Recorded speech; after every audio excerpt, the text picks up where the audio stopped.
सुन्नत ना टाइम हो गया, बहुत लेट हो गया, बस 2 मिनट रह गए। 2 मिनट बाद देखी सकने कोई बंदा इस वक्त नहीं जा रहा। मस्जिद के करीब आई है ये सब, नमाज का टाइम शुरू हुई है।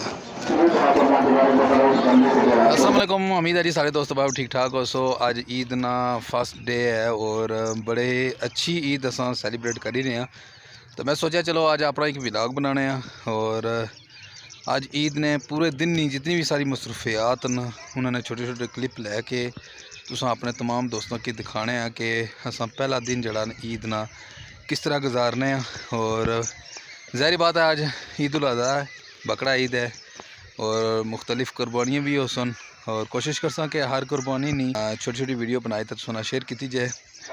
अस्सलाम वालेकुम, उम्मीद है जी सारे दोस्त बात ठीक ठाक हो। सो ईद उल अज़हा ना टाइम हो गया, बहुत लेट हो गया और कोशिश की है कि जल्दी पहुँच रहे नहीं, बस 2 मिनट रह गए। 2 मिनट बाद सुना मुलाकात करने हैं। मस्जिद के करीब आई है ये सब, नमाज का टाइम शुरू हुई है। इमाम साहब हुक्म दे जुड़िया कि जल्दी खड़े हो जो नमाज वास्ते, चलो फिर नमाज तो बाद फिर बाकी गल्लां।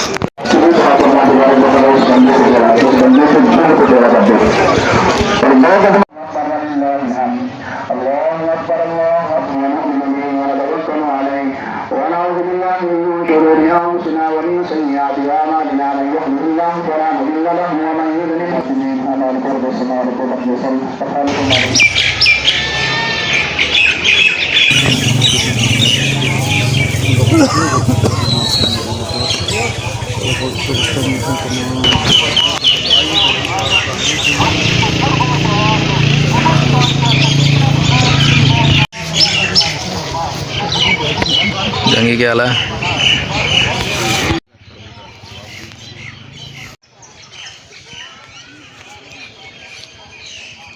जी। जा रहे असां सारे करीब बशीरगुल साहब उन्होंने कार कुर्बानी है और मैं कोशिश की है कि चलो पहले उन्होंने जाने हैं फर्स्ट असां कुर्बानी की वीडियो बनाने हैं वो भी तुसां की अपने दोस्तों नाल शेयर करने हैं।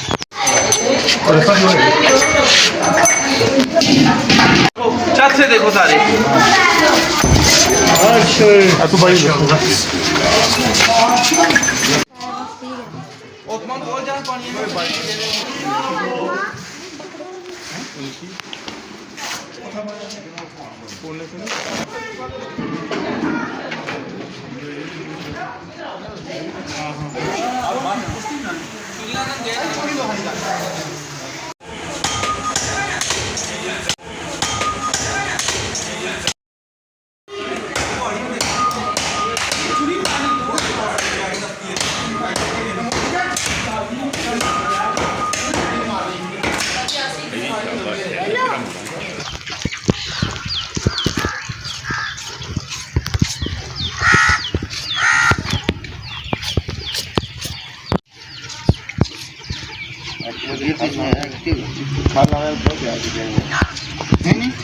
चौधरी इनाम उल हक साहब सदर अंजमन ताजना सेरी उन्होंने कार कुर्बानी है और सारी टीम उथा गई है और मैं कोशिश करना कि उथा ने 2-4 क्लिप लैके तो तुसां की असां वो भी अज दिखाने हैं। चलो फिर उन्होंने घर चलने हैं, फिर जितना उन्होंने वीडियो भी बनाने हैं।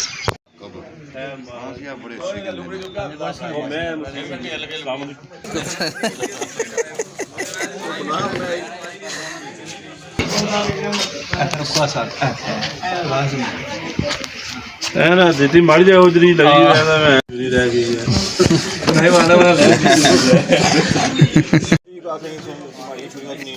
नहीं और मेरा जो लग पिए प्रॉब्लम